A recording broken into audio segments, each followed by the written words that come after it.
To the Post Shift podcast. Of course, I'm your host, Shawn Soole. I'm really looking forward to this conversation today. Absolute powerhouse. I don't think I've got any other words to really describe the person we've got on the show today. I'm just trying to get my Facebook to pop up. Come on, get there. There we go. It's always one of these weird little things that doesn't work, and I have to do it so that people can comment. So if you are watching, you can comment on the thing. We can see all your comments. As I was saying, absolute mega powerhouse of a bartender. I've known her since she was just starting out in Vancouver many years ago, not too long ago, because she still looks the same and I keep getting older. So that's always a horrible suggestion because she looks like she's still the same age as she was when I first met her. But I keep getting grayer and older and fatter and all that sort of horribleness. But who am I talking about? I'm talking about, of course, Evelyn Chick. Hey, Evie, how are you? I'm great. How are you? Very good. Thanks for taking the time to have a chat today. I'm really looking forward to you because you've made this fantastic transition from being an epic bartender to start with to running programs and then becoming the consultant and personal brand that you've sort of been building out for the last couple of years, the Evelyn Chick projects we'll get to. And I think sometimes a lot of bartenders think it's an easy transition to go from bar manager or something like that to being an actual consultant and actually diversifying what you do to make this job something that is a long-term thing outside of just being a bartender, especially during COVID, which I really want to get into because I'm curious at how that sort of has played out for you. But in most of my episodes, I always ask for people's origin story because I'm a massive comic book nerd. How did you get into the game? I mean, I've known you for so long that you probably have seen a little bit of, embarrassing moments of me getting into the game, if that is how we describe it. But I mean, my bartending slash hospitality career actually started at a very young age. I don't know if you even know this, but my whole family has been in restaurants sort of all No, my I didn't. life. Yeah. Indirectly, I've always just like been in restaurant spaces. My grandfather owns a seafood restaurant in Hong Kong, which is where I grew up. And I just remember doing like family dinners every Sunday there and like running around the kitchen with open fire everywhere, just like, you know, not food safe and not safe at all for a child to be doing that. But that's kind of where all the beauty about like loving the restaurant industry comes from because I was always in that space. So till this day, he still goes in the restaurant. No one allows him to do anything anymore because he's quite old, but they like his presence. So being in the restaurant space kind of came from my childhood in Hong Kong. My dad ended up holding shares in this French restaurant. So that's kind of how my love of wine came about.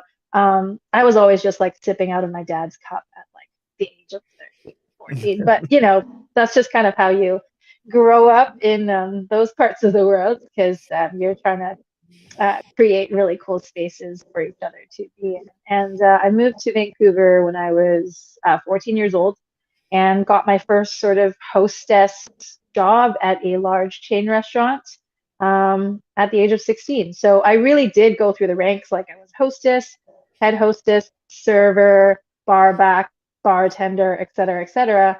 Fast forward, age of 22, which is kind of how the industry in Vancouver worked during the time I was bar manager at Uva.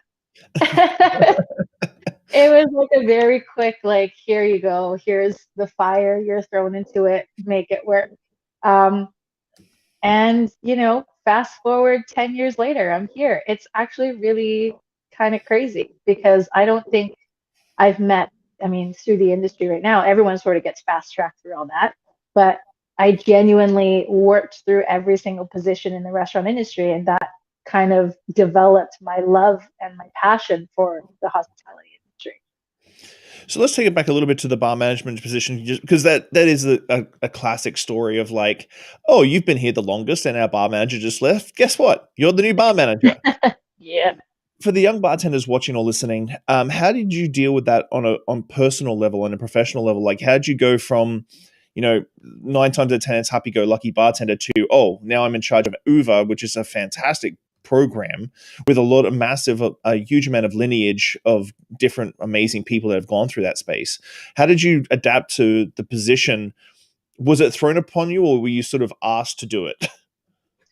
You know what? Like my memory of that is so foggy because it was, I think, within like a month or so of the previous bar manager that had left, and it was a really quick transition because before my time at Uva, even it was Brad Stanton that was there, and I don't remember kind of who was in between, but like you're completely right. Like a plethora of really kind of big names in the industry has gone through that bar. And it's really unique because it's a wine bar to begin with. Hmm. And I felt like because there were so many cocktail bartenders in that presence, and we continuously evolved that space.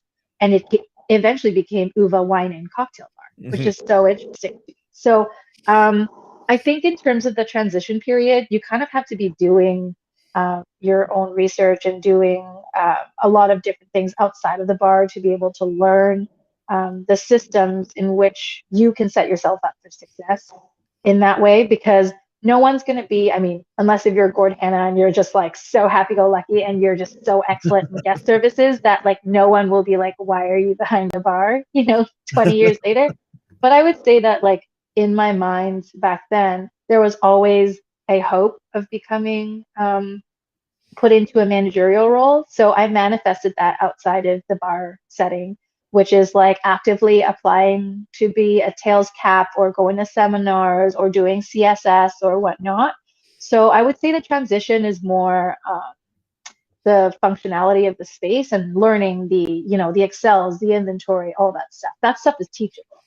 But in terms of having an attitude to become some sort of leader and to think outside of creative realm is the biggest piece that I had to put in.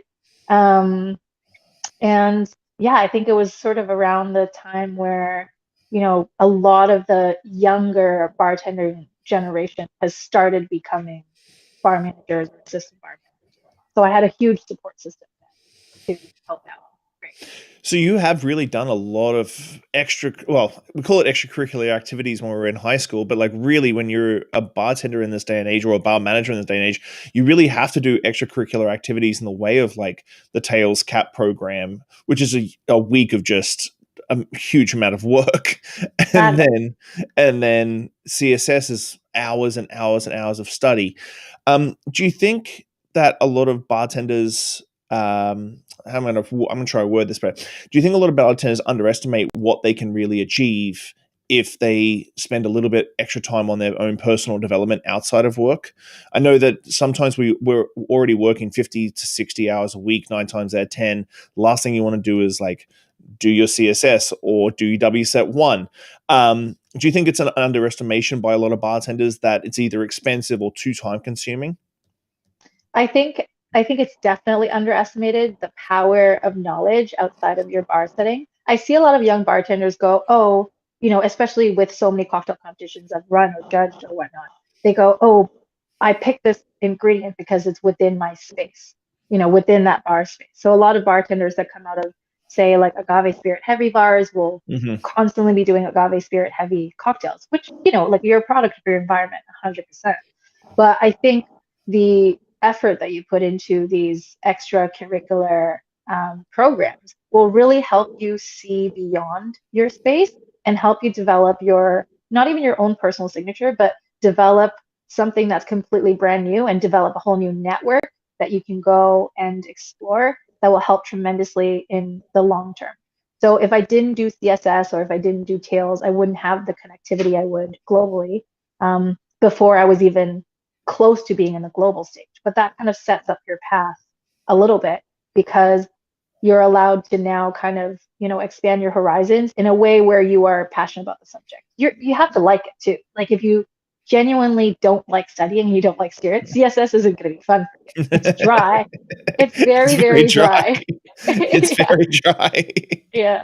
So you need to like it, but at the same time, if you're like on the cusp, like okay, I kind of like this, I'm interested, but I'm kind of lazy, like do the nudge, like push yourself to that boundary where you're like, okay, I'm committed to it, I'm gonna do it. It will honestly like tenfold, it'll like come back tenfold. So, with this sort of mantra and methodology, what year did you win the Beefeater competition? Was that Oh yeah, 2015? 2015. Yeah, I had a chat about that the other day. It's like eons ago, but yeah, it's 2015. Because you won, you topped it. You got world's best bartender for Beefeater. What did they call the Beefeater mixolydian or something? No, that's not right. Mixed London, yeah. So There you go. essentially, it's called Beefeater Mixed London, and it's an annual cocktail competition that is, held in London, or I think most of it is held in London. Yeah. So it's a global cocktail competition that kind of gives you all sorts of challenges. It's not as intense as world class, but you're supposed to create a signature cocktail. You're supposed to be inspired by either something that comes from your home country or London in particular. That year that I competed probably was the highest participating. That has the highest participating country, 31. Oh wow. So that was a trip. So one of these things is like a lot of bartenders. I feel a lot of young bartenders. I'm sure that you talk to them a lot. Always sort of see competitions as another big stepping stone and like almost a goal. And I've been talking to a lot of people about this lately, because you set yourself a goal and you think everything's going to change once you hit that goal. And everything will be easier after that. I feel that way. Like I wrote my first book. I thought, oh, if I write my first book, everything will be different. And it wasn't. It was just a really expensive business card.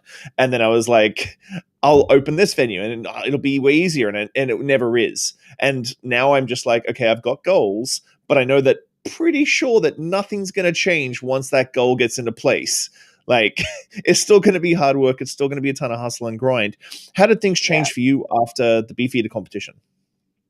It's funny because like everyone's like, "Oh, you don't." I feel like I don't actually mention that much because it just became such, a part of my career where it just helped me set up for a bunch of other things. Mm-hmm. So you're right, like once you reach that goal, you have to continue hustling because, a lot of younger bartenders and myself included at the age of 23, 24, I'm like, well, when I win a global cocktail competition, I'm good. Like that's done, like check that box off. That's sort of my end goal. But that kind of sets you up for a whole other realm of responsibilities because now all of a sudden, at least within that year of being a global champion, you're carrying a brand. You're carrying a brand with you. You're learning how to talk about the brand. You're learning how to network completely differently because now you hold this title that you like constantly have to live up to. So I feel like I don't know, I digress in terms of the question. Now I'm just going back, like thinking about those particular moments. But um, like, I feel like, going into that competition setting, it is a great way to allow for you, again, to expand your horizons the way you wouldn't within your particular space. It's really pushing yourself out of your comfort zone and allowing for you to be exposed to a lot of criticism, to be honest, because you are in a competition setting and maybe a lot of disappointments because you're not going to go out and win every single competition. I sure as hell didn't think that I was going to. And even to the last minute, I was in complete disbelief that I was even there. But I did, allow for myself to grow within even starting to develop that first signature drink to the end. And so much of me have changed during the process of it because it was not just, you go to globals, like it's a month-long process or a few month-long process doing your, your regionals, your nationals and whatnot. But I definitely think it's a great way to gain some insight into where you are and who you are as a bartender. So with that, when did you? What was the driving force, and what made you do the move to Toronto? Because like a lot of people, especially people out from outside Canada, Vancouver's a hub, Toronto's a hub. There's a whole bunch of space in between those two hubs. What was the Yeah. driving force between to go to Toronto? Because you were top of your game in Vancouver at the time, and you were just like, nope, let's pack it all up and move to Toronto. Well, I always have this mantra, like if you don't continuously challenge yourself and put yourself in difficult situations, then you'll only hit that ceiling that you set for yourself. And Hmm. for Vancouver, you're totally right. Like I was the bar manager at Blue Water. Like at that age, I was like, this is the highest paying bar manager job I will get. But again, it's like situational. You know, I am at my peak at that age. So I know that if I didn't switch things up a little bit, I wouldn't grow the way that I want to. And I felt like at that particular time, I have hit the ceiling in Vancouver, and there was really nothing there at that moment that I was, um, more excited about than just a change.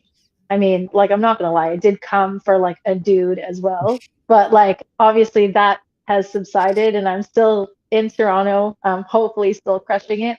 So I think that move was more just to allow for myself to do something different and make a big splash and go from, big fish, little pond to little fish, super large pond and see where I swim. Really. So where'd you end up when you first went? Did you end up at Pretty Ugly Bar and that sort of thing when you first went to Toronto? What was the first place you worked at in Toronto? Oh, so I mean, RIP, because I was the bar manager at the Harvard Room when I first That's landed right. in Toronto. Yeah. So it was great because I actually knew a lot of folks in Toronto, and I got lucky because it is quite a tight-knit community, and especially in a big city. So I knew a lot of the industry from, again, like cocktail competitions, traveling around the world, doing all that. So I actually knew like a core group of female bartenders from Mademoiselle Cointreau, which I had placed in Vancouver. So that brought us to France, in which I met this like really cool support system of lady bartenders in Toronto. Um, and I had also met Robin Goodfellow via World Class. So he actually was like, "Why don't you move to Toronto? I feel like you're ready for this. Like, your personality, big city, great match. Let's do this." And I think I called him from like the back of Blue Water one day, and I was like, "So I think I'm gonna do the move." And he's like, "Okay, see you in a week." So I booked my flights, packed, 13 whatever years of my life in 5 suitcases, and jetted out. Wow. Do you think that like, because that I did the same sort of thing for a girl when I moved to Canada. I basically packed up my life and was like, okay, I'm going to move to Canada, and it was literally like 3 weeks because by the time I got my passport and visa and stuff like that, it was like a 3 weeks. Do you think sometimes that impulsiveness is beneficial if you don't overthink Uh, it? You just go, I'm yeah. just going to do it. Yeah. I mean, it depends on like your comfortability in doing that. Like I'm the kind of person who like functions really well in chaos, and I love, like, I love that little bit of craziness. That's kind of how I always functioned. Like when I finished high school, I packed up my bags and went to Thailand for a month. And I was like, okay, bye. And my parents were like, okay, well, I guess she's doing that. But I feel like the impulsiveness also comes with, another uh, set of challenges that you create for yourself. So if I didn't make that big move, I wouldn't have had to prepare myself for a large city, for, new friends, new network, new whatever it is. So I'm, yeah, like, I mean, I think there's an advantage. I wouldn't be here if I didn't make the move. I would still be probably doing the same thing in Vancouver. So Harvard Room, and then you've done Pretty Ugly Bar, which is was one of my favorite bars in Mm. Toronto. It was one, like, I think it's the only bar when I visit Toronto that I go to multiple times, which is rare when you're only in Toronto for like 3 days, or like when you travel. Yeah, and you traveled enough. You go for 24 hours, 48 hours, and you're like, I got to hit every bar I can possibly hit. And 100%. it was always Pretty Ugly Bar till close. It was always a Pretty Ugly Bar, Guinness, and a shot of Fernet at Pretty Ugly Bar was pretty much the mainstay for me at Toronto. So let's kick it up a gear to Evelyn Chick Project, because I'm really curious about. Again, we've talked about impulsiveness and the moves and sort of this sort of self-awareness of the enjoyment of just a little bit of chaos, just a smidge of chaos in your life. Like, a lot of bartenders, I think, aspire, and again, we've sort of gone through this progression as your career has evolved and progressed as well. I think bartenders always aspire to be consultants, but it's usually consultants or side hustle entrepreneurs, while they still have a full-time job, which is a great way of doing things. But you kind of just went, nope, let's just go 100% fully into this and get it done. Yeah. Well, I mean, I think that a big part of doing that, again, is situational, because in between sort of like finishing Pretty Ugly and then becoming a beverage director at the Donnelly Group. Uh, Again, like I've done a lot of these like extracurricular things to set myself up in that director role. So consultancy was always one of those that was always asked um, about. And I started Evelyn Chick Projects as sort of like a, you know, just like a way to bill people out for my freelance consulting. It was never going to be like a crazy main project of mine. And then I think that's kind of when we had the conversation like a little while ago about like how do you turn your side hustle into your actual job.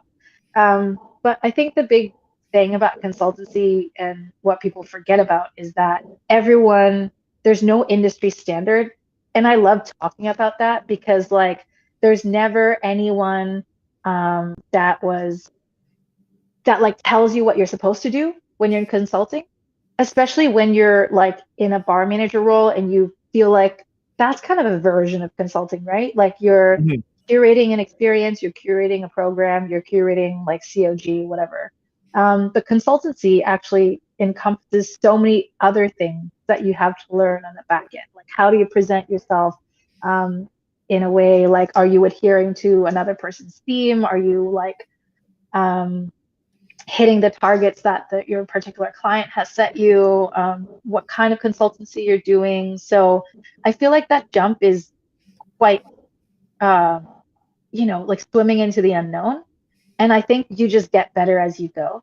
And I would say like the biggest piece of advice, because I definitely have like fallen flat on my face a few times on this, is don't, bite off more than you can chew. Like I think that's a really big thing that bartenders constantly forget about. Like they think that they can take on these, big consultant jobs. And a lot of people who look for consultants are looking for consultants because they don't know what they're Mhm. or like they don't necessarily know in that particular realm and aren't the best person to do it. So they're looking at you for your expertise. Um, so for Evelyn Chick Projects, I kind of did a bunch of side consultancy jobs, and I'm curate the RC show, I curate Speed Rack for Canada, all those different events kind of help set up myself for ultimately Evelyn Chick Projects Incorporated, which is now a company that does a lot of. So I think at the beginning, it's a lot of like trial and error and like knowing your value within your industry and knowing your time is value and knowing that your uh, intellect are your property. So like kind of literally like sitting down on a piece of paper and putting together what I dedicate to that particular project and pricing it out that way. And then looking back and seeing whether or not the client gets return on investment if they hire. Like it's a lot to kind of juggle instead of just being like, I'm making 3 cocktails and this is how much I'm charging per cocktail. Like it's so much more than It's that. so much more. Yeah.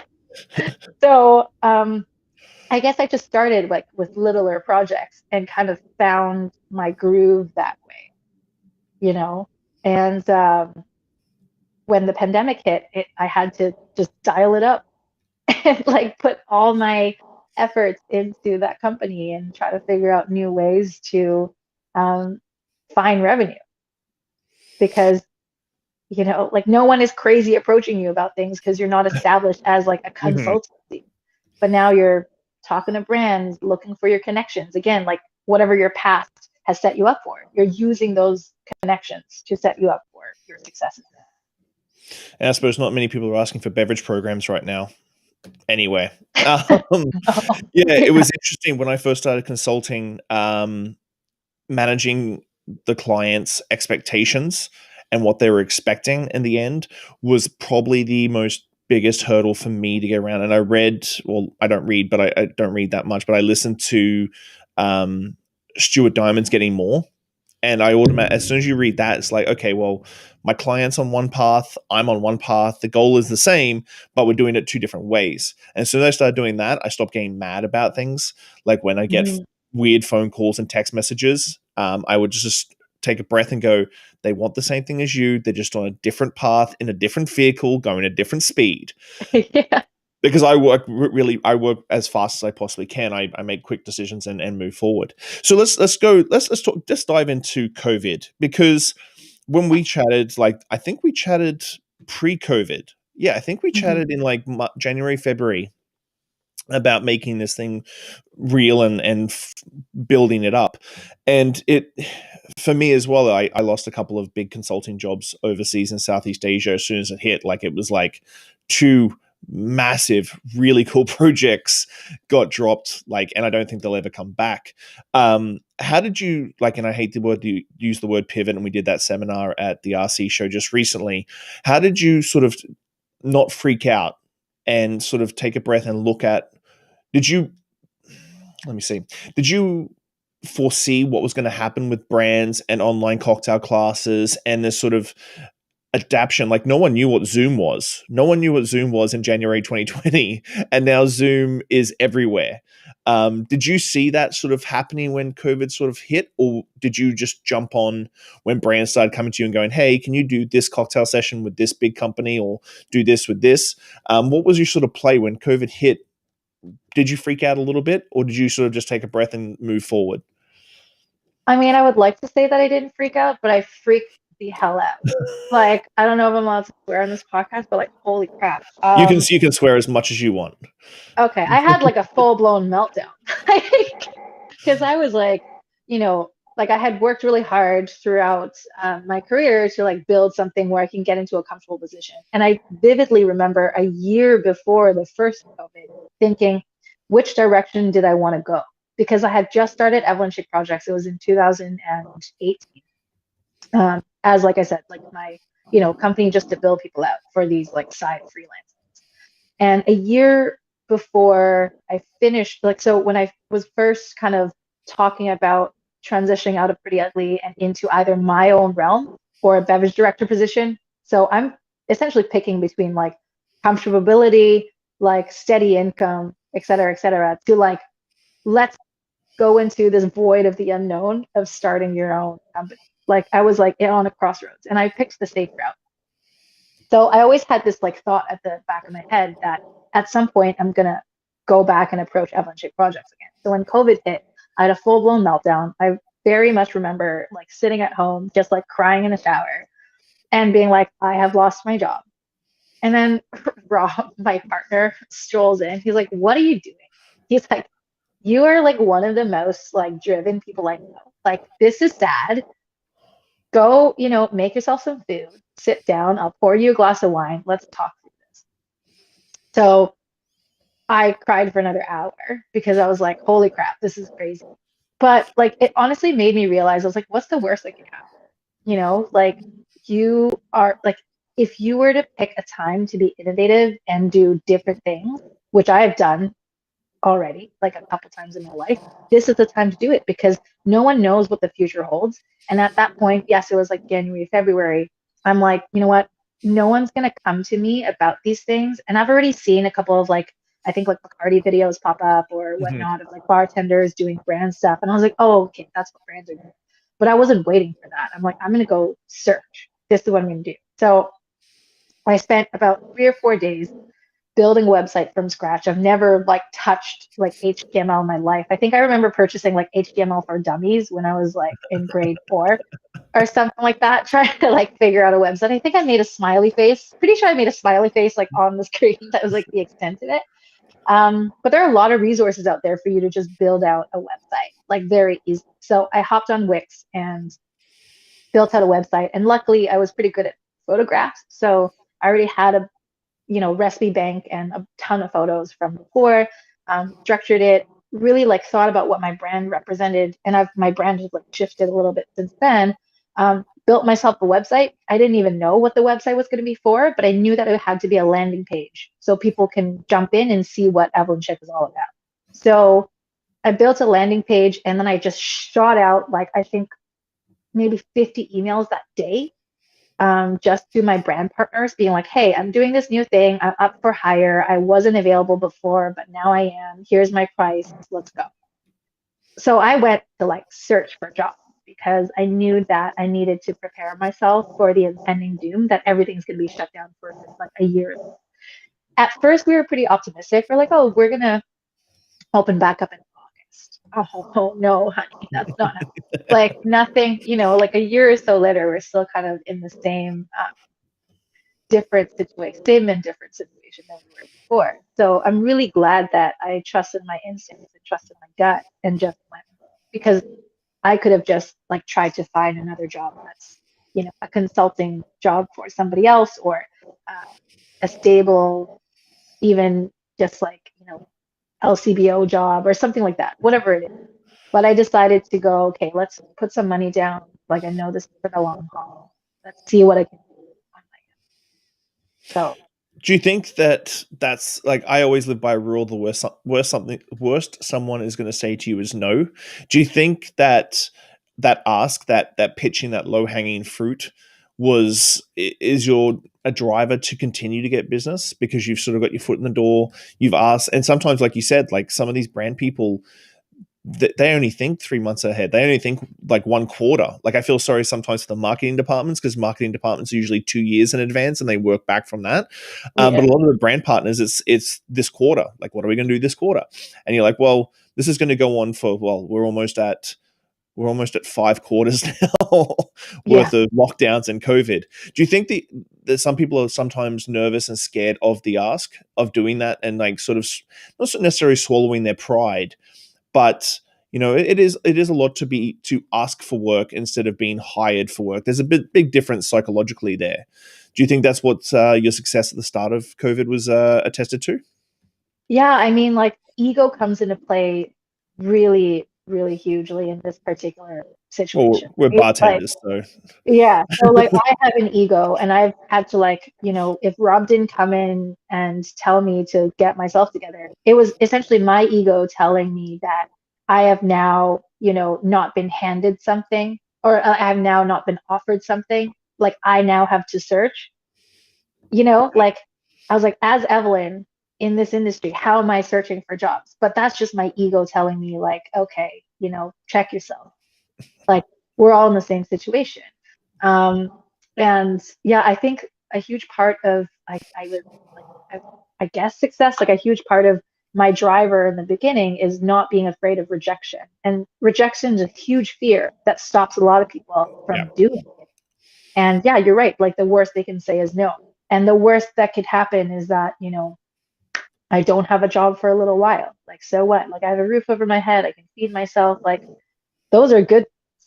Like, anything else is just bonus at that point. So, yeah, I think reaching out to brands was definitely a huge part of my success, like in the beginning, because I have a couple brands who I've worked with previously who were just very excited to be able to work with me in that capacity with no obligations to a particular venue or a particular group, because obviously, with the larger groups and with everything, there's contractual obligations, there's brand obligations, stuff like that. So it was really nice because I opened the doors up for more opportunities on my own. And I think it's important for everyone to like realize that that step is sometimes just necessary to take. And, I got a lot of no's. I got yeah, Yeah, I know. I know how you Yeah. feel. And like very politely, but like also because I've worked with a lot of different brands in so many different capacities, I was able to manage expectations before I even put that out. So I knew that if a brand said no, it wasn't no forever. It was no for that particular quarter or that particular project or whatever. But I've set it up so now I'm a little bug in their head. So they know that if they were to approach me for another project, I'm open for it. So this just is kind of like announcing to the world that like, hey, and now I'm now available and doing my own thing. So here's my reach out to you. Reach out to me wherever you want to. So, Do you think now? I'm always trying to find the silver lining in things. Do you think that if COVID hadn't a hit and you'd still been the beverage director at Donnelly Group, do you think you'd be in the same spot you are in now? Do you think that that comfortability of having that really like steady job, as you were saying, that like nice comfortability of all that, do you think that while we've had a lot of horrible negatives come out of COVID, I think there's always positives in any situation. Do you think that COVID sort of pushed you? Was that driving little like ping to get you over the edge to really dive into something on your own? yeah, I mean, if COVID didn't happen, I would not see myself in the position at all.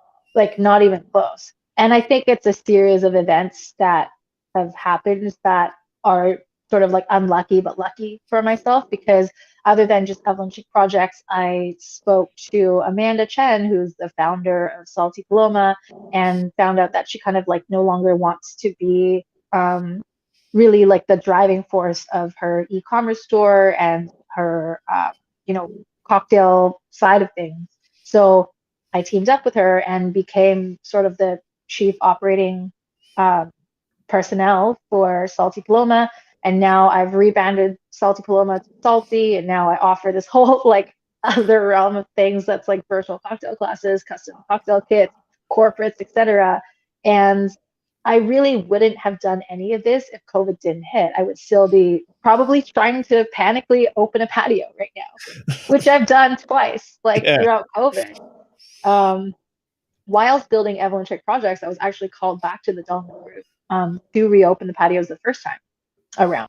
And I've had to like hire and fire like 60, 70 staff within the span of 3 weeks. Hmm. And like at one point I was like a GM, like running a service, like you kind of just like roll with the punches because of COVID. But without COVID, I don't think I would have expanded my horizons in that way to start my own business. Like it would have never occurred to me because I had somebody else's business to take care of. So here's the big question before we get into what's the plan for the future. Are you happy with where you are at with EC Project? Did you ever think, looking back when we had that conversation in January last year, that you'd be in this position that you are now? And are you happy with how things are going? Have you been surprised and ecstatic? And obviously we were talking off camera about entrepreneurship already being ridiculously hard. There's super good high days and there's super low days and everything else in between. And I think that hospitality entrepreneurship is such a different beast. And I talk in a lot of clubhouse panel discussions and stuff with other entrepreneurs, even in the tourism sphere, like hotel entrepreneurs and Airbnb guys. I'm like, hospitality entrepreneurship is I think the most difficult, because the ROI is sometimes intangible. Like there's Mm-hmm. so much intangibility to what we do, and it's such a long tail before you actually ever see something going, oh, that's cool. Like I'm helping open a distillery in Vancouver right now, and they're trying to be open by July, but it's a 1-year contract, and it's all chunked up from design and construction to education and training, cocktail development, all that sort of stuff. So are you happy with where you are at? I mean, I'm definitely happy. I'm happy, but I want to do more. I always want to do more. That's just like my personality, and I'm sure yours as well. But yeah, as of right now, I think I'm in a really good space. I've made a lot of really cool connections with different brands that I'm working with. I also signed on with an agency called Quell, and I Mm-hmm. really like to talk about Quell because it is a not your typical talent agency. They represent, lifestyle personalities, TV personalities, hospitality personalities, chefs, bartenders, etc. And it is a representation of BIPOC talent within the Ontario realm right now. And we're really starting to like change how people view hiring and how they view these particular, uh, you know, sets of personalities within their space. So like we're really kind of um, trying to diversify the realm that is hospitality and the realm that is lifestyle right now in Ontario. So once I signed on to this agency, it really gave me a clear view as to where I want to be as Evelyn Chick. Like entrepreneur, yes, like there's so much that I'm doing in that realm. That's just my business side of things. And then like where I want to be as a person, like continue sort of, helping lead a community, helping change ways that people think about the community, like provide opportunities and platforms for female BIPOC bartenders, et cetera, et cetera. So I think, like I hate like for COVID, like if COVID didn't happen, I just wouldn't be in the space.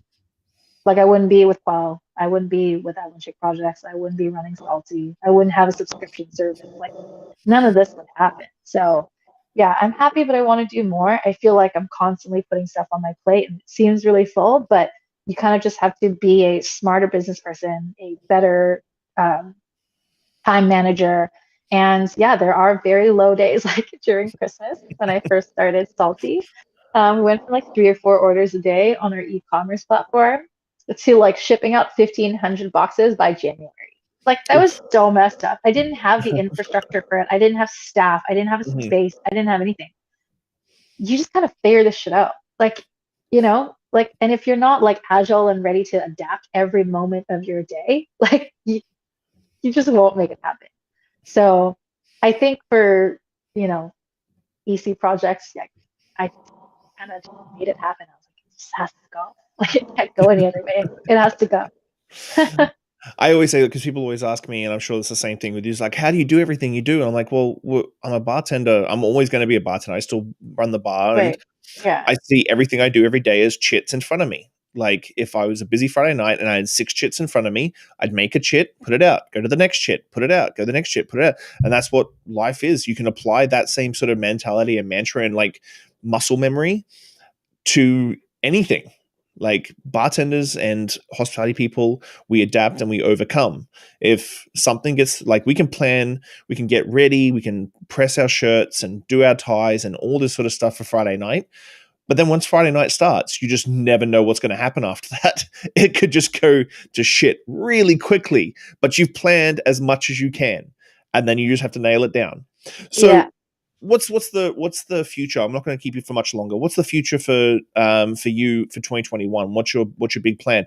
Obviously, 2020 was substantially big for you already, with everything you've mentioned during this time. Like, what's 2021 looking like for you?